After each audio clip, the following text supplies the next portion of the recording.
meeting you all. It's Jamie. Hey, Austin. You're still pretty easily away with that. And it is that time again for applying for upper division nursing. So there is one change, and I sent out an email about it this afternoon. That I will talk about it in a second. If you have any questions about that, feel free to ask me after it's over.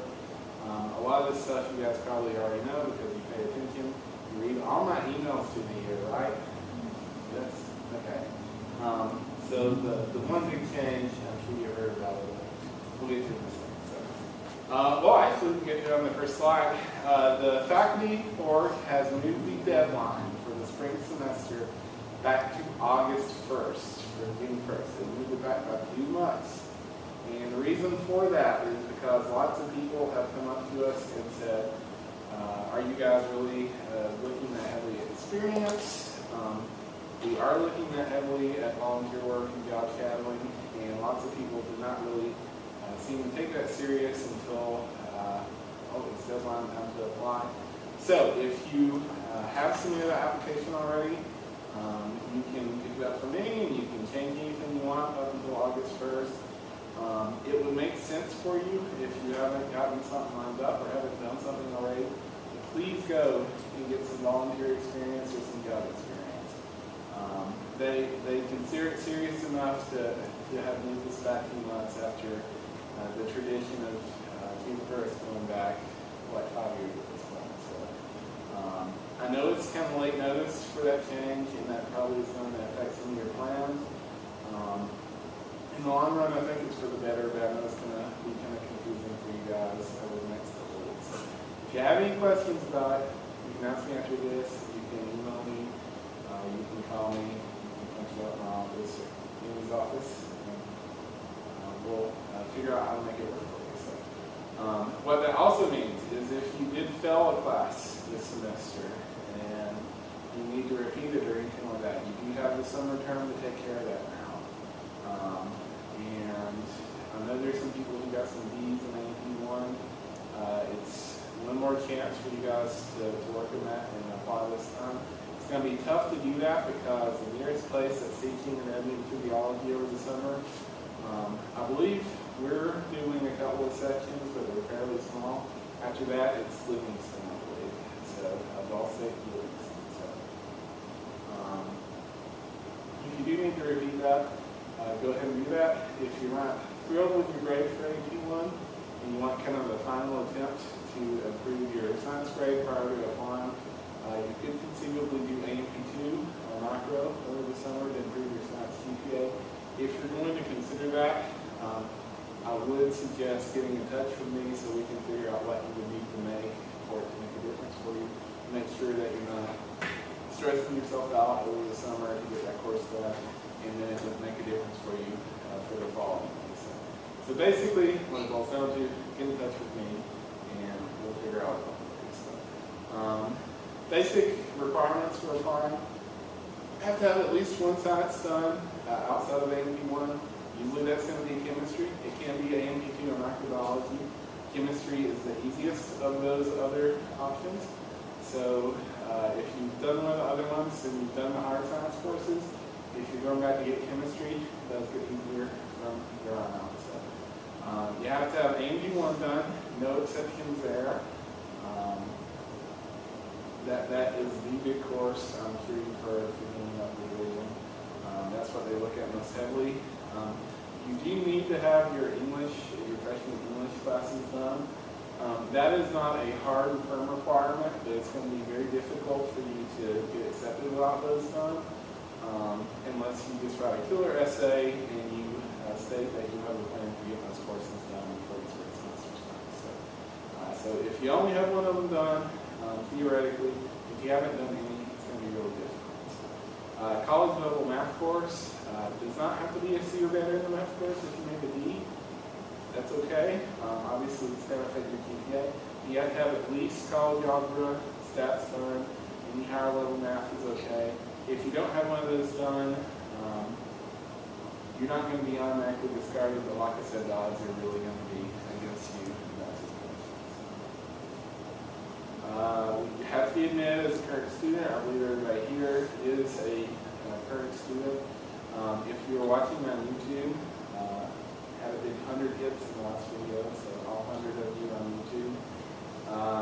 If you are not a tech student and you're applying, you have to be admitted to the university. You don't have to be enrolled in any classes. You don't have to be taking anything to the fall semester. If you are a current tech student and you've gotten all your prerequisites done and you don't have anything to take for the fall, you don't actually have to be enrolled in anything for the fall to start in the spring. Now, if you do have classes left to take, obviously you have to get those done. But every semester we have several students who have maybe 3 or 4 hours to do, and they just do it part-time. They don't have time for other concerns. So if you're paying out of pocket and you need to take a lot of schedule for the fall, that's fine. You do have to have a C or better in your science courses. You have to have C's or better in your English courses. You have to have C's or better in your social sciences.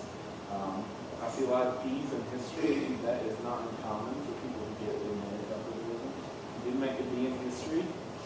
That is probably the one area where a B really is not going to have a lot of effect on you, because that is where nurses are weakest apparently. Consistently, I see the lowest grades being in those history classes. So that starts out from much lower. You don't have to have nursing 2300 done to apply. We would love to have you. I'd love to require. Not everyone has had a chance to take it. There are not always seats for people to take it during the freshman year. So we don't look at it at all, because that would be fair to you guys who get interest. You do have to have it done before you start. So if you're admitted and you're not enrolled in the fall semester, come to me and we'll get you a permit.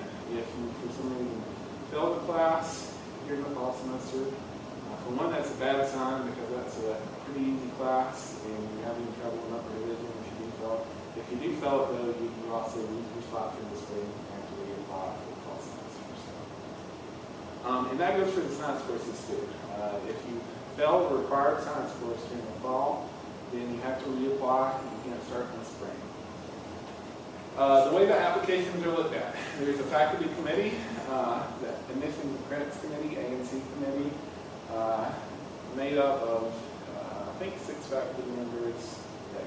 We're probably going to increase that a little bit, but you guys don't need to worry about that. There is a faculty committee. They look at the application that you submit. They look at your essay. They look at your letters of reference. They look at your transcript, your GPA, and all that. We'll get to that in a moment. Basically, what they get from me is they get your packet that you submit. They get a summary of where you are academically. And I'm the one who goes through and looks at your initial transcript and removes stuff like, well, I don't remove it, but if you have repeats, the committee does not necessarily see that unless they go in and have to look at your transcript more closely. Basically, what they get from me is your GPA, your science course performance, a bunch of other stuff like that. But they don't get like your full transcript unless they're looking at you more closely for some reason. And they also get a ranking of you guys across several areas. Overall GPA, English, science, all the stuff like that. Pretty much rank you guys into percentiles so they can kind of see where you stand. And we go into the meeting and they have all this information at hand, and they basically plow through it and try to get an idea of who's strongest academically, who has medical experience that's going to be relevant, and just generally try to get an idea of who's going to be successful in that career. It does not always boil down to just GPA. We previously admitted years ago, we only looked at GPA, and we would get some students who are very good students, and then they're not so great when they get in the clinical setting. So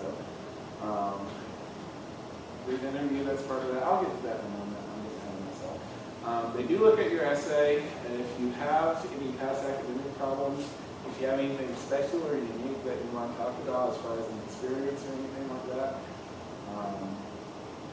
the essay is a really good opportunity for you to communicate that. Please limit what you include as far as just really generic sort of statements about yourself. And the one that really caused us all the woods last time, because it kept popping up over and over again, is I want to be a nurse because I like helping people. That doesn't tell us anything because we have dozens and dozens of people right now. So we assume that you want to help people as part of being a nurse. But try to stay away from statements like that. Try to be specific about what has you a nurse. I want to be a nurse because I want to work with the elderly in hospice care, because we go through and explain that. But if it's something that's fairly generic, it's not going to set you apart. It's not going to hurt you, because lots of people are very general like that. But the more specific you can be, the more you're going to stand out. I don't, and we don't look at essays before you turn them in. We may read them when you turn them in, but I'm not going to tell you that you need to go in and change this. Once you turn it in, it's turned in. So, and I'll go into this a little bit more, and I'll come back to the essay. The evaluation criteria, we do look at your GPA and your general academic history. The initial review that they're going to go by is just going to be the GPA. They're not going to worry that in fall of 2003 you took Spanish for world business or something like that and failed the class. Doesn't matter, just looking at your overall GPA. Now, if we get two people who are exactly the same and they both have the same GPA, and one of them has a bunch of stuff that they have filled over the years that they've gone back and taken care of, they're going to be at a disadvantage unless they framed it in their essay about how they improved as a student. So if you have had academic issues, you've had to review stuff, mention in your essay, frame it on your terms. Otherwise, we don't know what is going on. Average GPA for the group that applies is usually around 2.4, 2.45. For admissions, it's usually around a 3.7 for people that we met. The median GPA is usually a little lower than that. And what that means to you is there's kind of a skew to the distribution. We have a lot of people in the 3.7 range. We have a lot of people kind of in the area. We have a couple of 4.0s. You see that 3.7, you think, wow, I have a 3.2, I don't stand a chance. I have a 3.1, I don't stand a chance.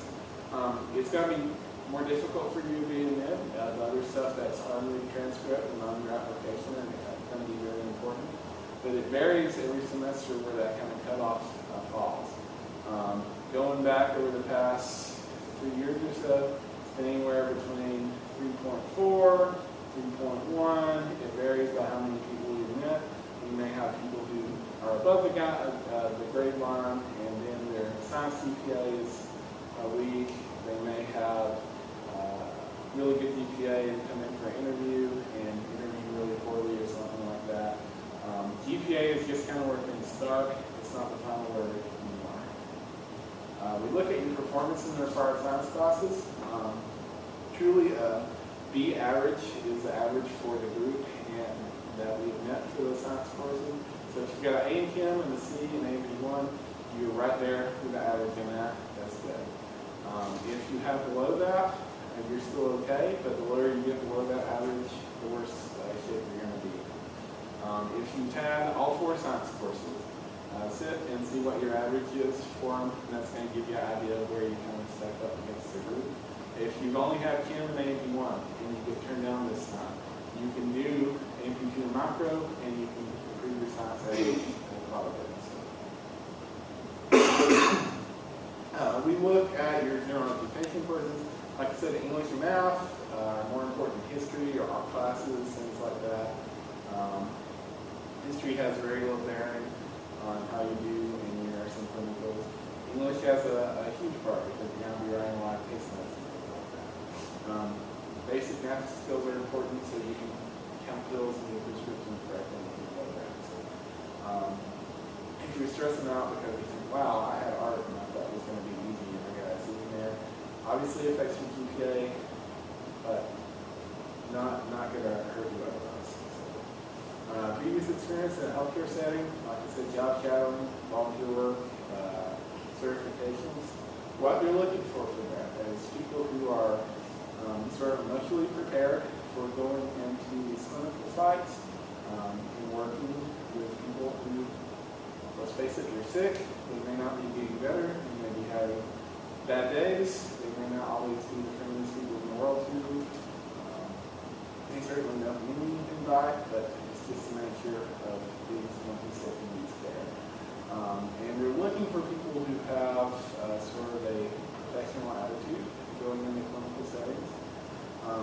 If you are there and you are dressed inappropriately, or you poor case notes, or your faculty supervisor is talking to you and you're on Facebook or something, that's a problem in the clinical side. So that's a problem in the classroom too, but big problem in the clinical side. So if you've gone out and you've done some job shadowing or you've done some volunteer work and people write a reference and said, very mature, very professional, did this and this and this, that makes the committee a lot more comfortable than just you being a blank slate with pretty good GPA.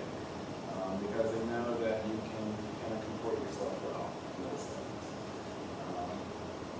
We do look at previous degrees as well. We are starting a separate program for those students next summer. It will be an accelerated program for students who have a DSM. So some of the good news for you guys is you will not be competing against those bachelor degree holding applicants. We usually have 4 to 6 of those a semester, so that's a pretty good chunk of the group that we've met.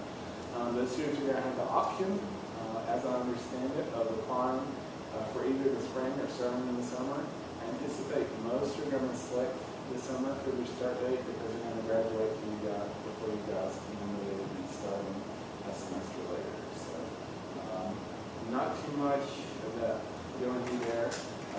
If you do have a bachelor's degree, feel free to contact me and I'll give you a lot of information. And I'm going to get my notes. First one is the academic strengths, swimming through strengths.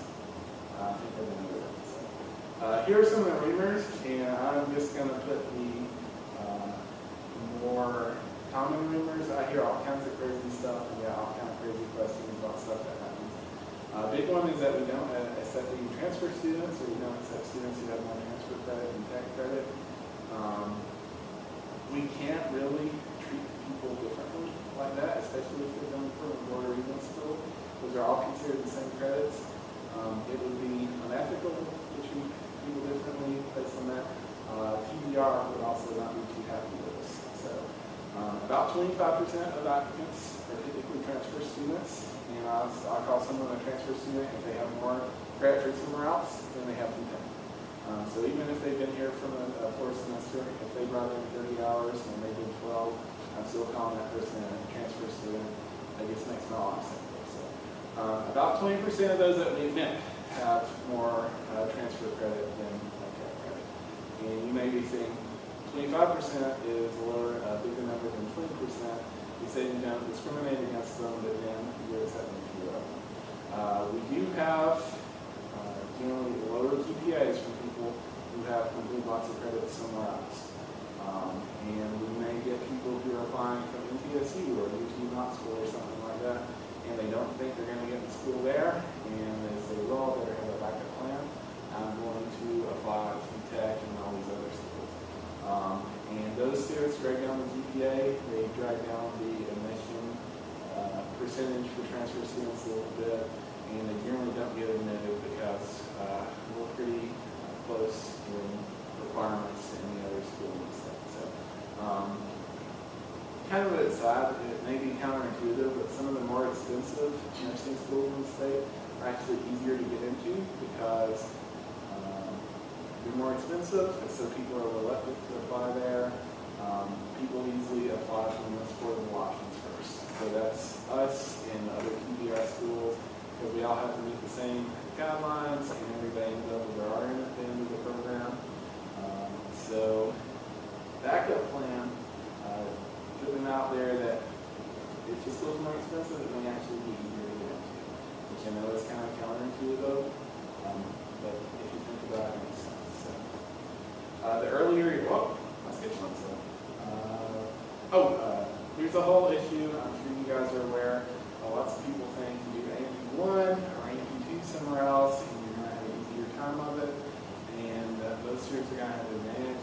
They do try to balance the fact that it may be easier at some schools to do anything when they're here, with the fact that we know the quality of the students who come out of our program here.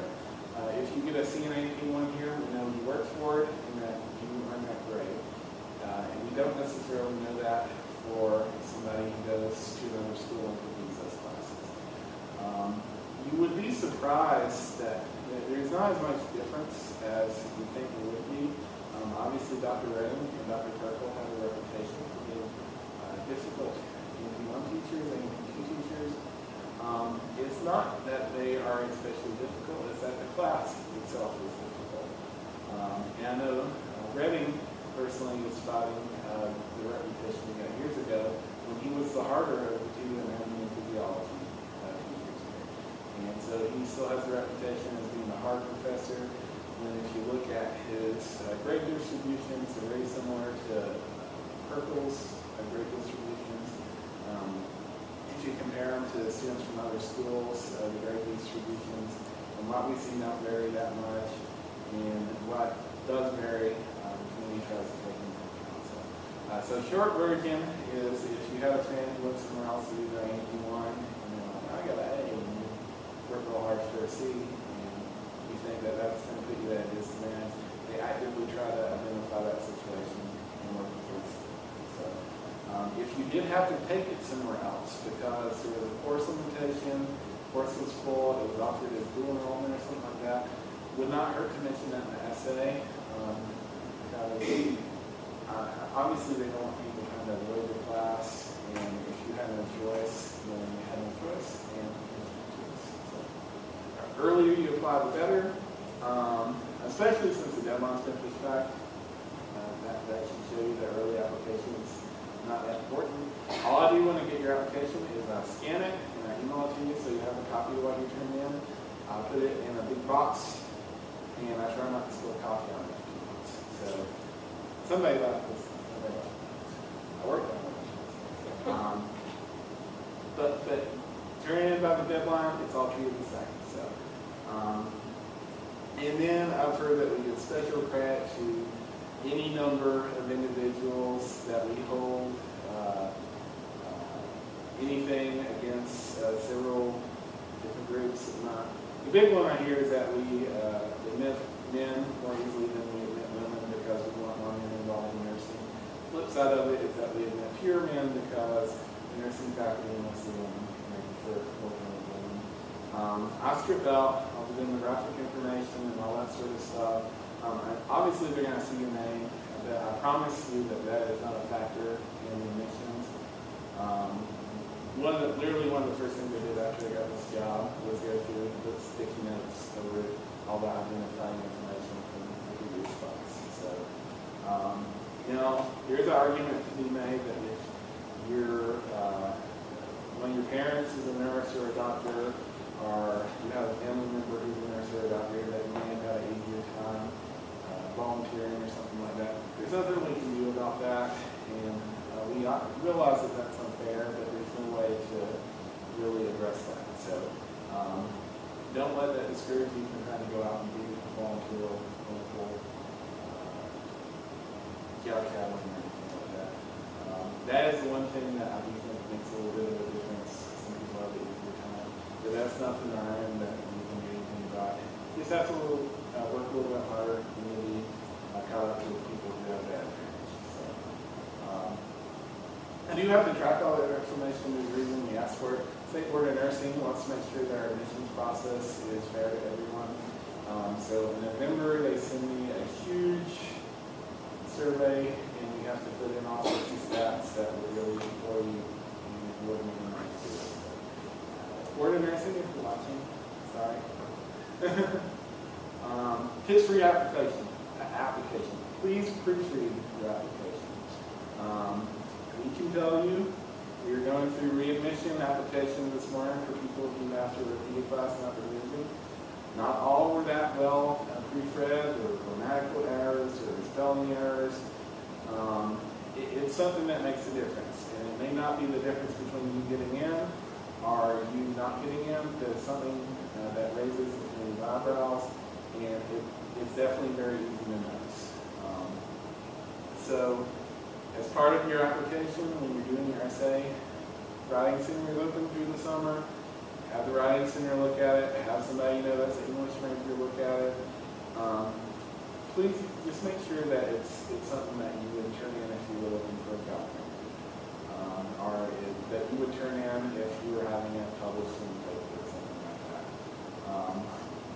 We had one person last summer, did the whole thing and wrote a case.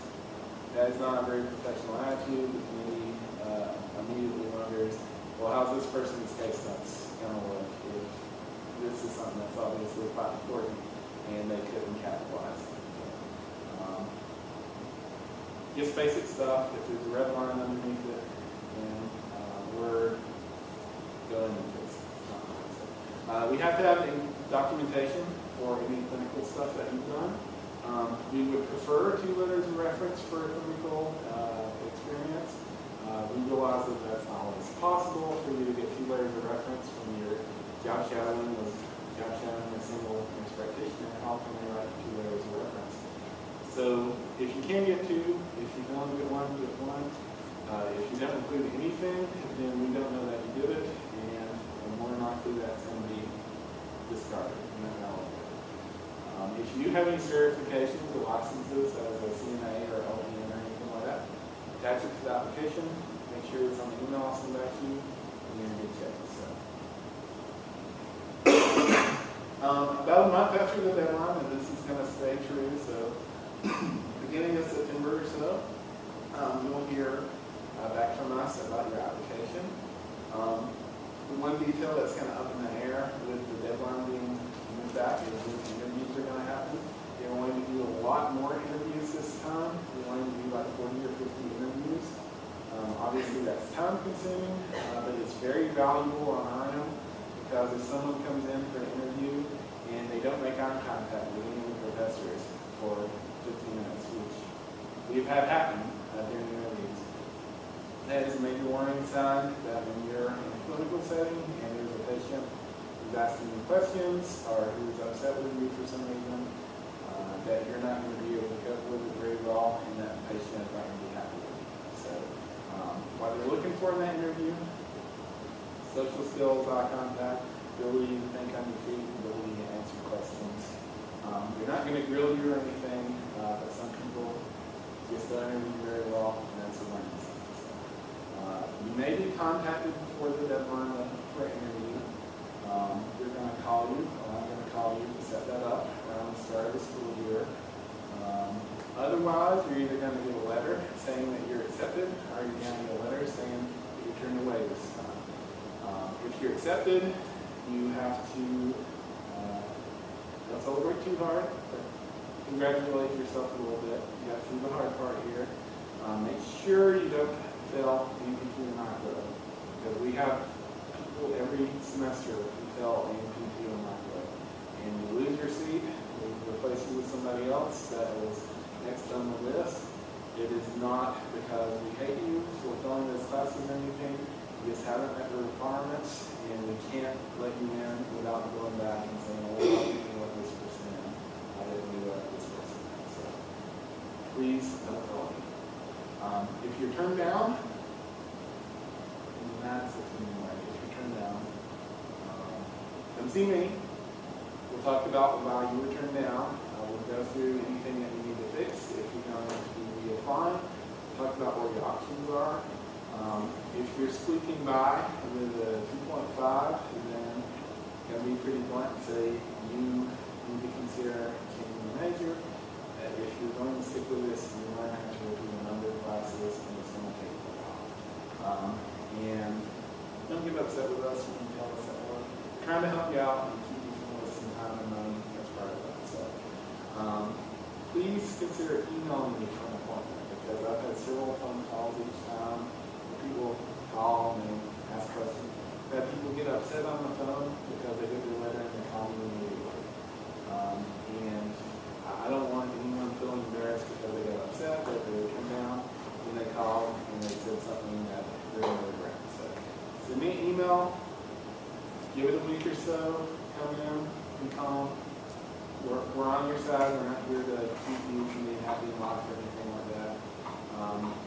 Just know that we're trying to work to make sure you get through school successfully. So we're going to probably recommend that you reapply unless you're in just a really bad position. We're going to recommend that you consider applying to associates programs. And I have a handout that we'll give out in a couple minutes about that. I'll come back to that in a second. Possibly repeating coursework. If you have great grades and we look and your science average was a 2.0, you made nothing but C, otherwise you've got a 2.7 or something like that, then hey, if you can go back and repeat those classes, you're going to be in a much better position to reapply. We'll sit down. I'll be happy to spend an hour with you going through your options. Interview, I got ahead of myself and talked about this a little bit. Like I said, clear responses, social skills, eye contact, not staring at the table the whole time, not having a nervous breakdown during the interview, basically. Really, if you got an interview, you're in a good position. You're very likely to be promoted if you get an interview. It's just kind of our check to make sure that you're going to be able to handle your own business. So, don't let it be intimidated. Don't come wearing flip-flops and a tank top and yoga pants, especially the guys. Smile. Treat it like you would treat a job interview. So, treat it like you would treat it if you are getting an award in high school and your mom made you dress up. Just something professional, something really cheesy, and say it's fine. So, don't let you remember this. Associate programs. There are many associate programs across the state. Almost every community college in the state offers an associate nursing program. With the exception locally, Nashville State, the campus does not have an associate's in nursing yet. I've heard they're working on it, but it's not there yet, so you can't go there for it. So, we do strongly encourage you to apply to some associate programs when you're applying to us. There are some drawbacks to having an associate's degree versus a bachelor's degree. You're not going to make as much money. You're going to have worse job sites to select from. You're not going to get to have all the same duties and responsibilities that someone with a BSN will have. What you will have is an RN degree, and you'll have, well, not RN degree, you'll have an RN certification. You'll have the ability to come here or to another Puerto Rican school and complete a bridge program. In an associate's degree, if you're at the point of applying to us, then you met their prerequisites as well. You're looking at around 39 credit hours to complete an associate's degree, which is about 2-3 semesters, depending on how things fall. So you could go do an associate's degree, 2 or 3 semesters, come back here, do a bridge program, 2 or 3 semesters, get done faster than if you stuck around and did a bunch of repeats and things like that, and then got started with a 5-semester program, and then have to go through all that. Specifically, if you go to Rome State, you can do summer coursework with us. And that is not open to everyone. It will open only to the students. Let me say that to everybody. But what that means is, let's say you start in the spring at Rome State.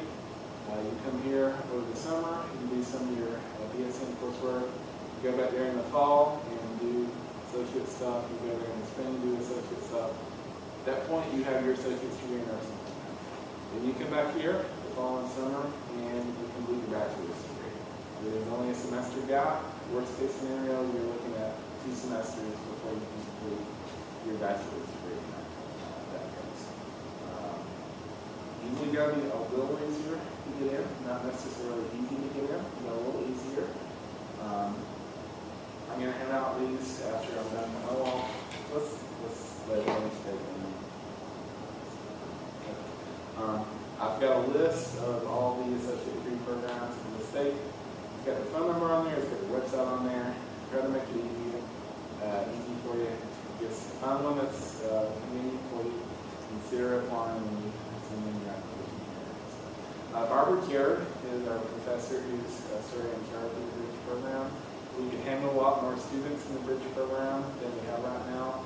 So if you complete an associate's degree, you're not going to have to worry about getting into the bridge program unless you just barely passed your associate's degree and you graduated and you have like a 2.1 and no good letters of recommendation. So as long as we have seats, we're going to try to fill them up and graduate as many people as we can. So, and now we're done, and we can hand out some stuff.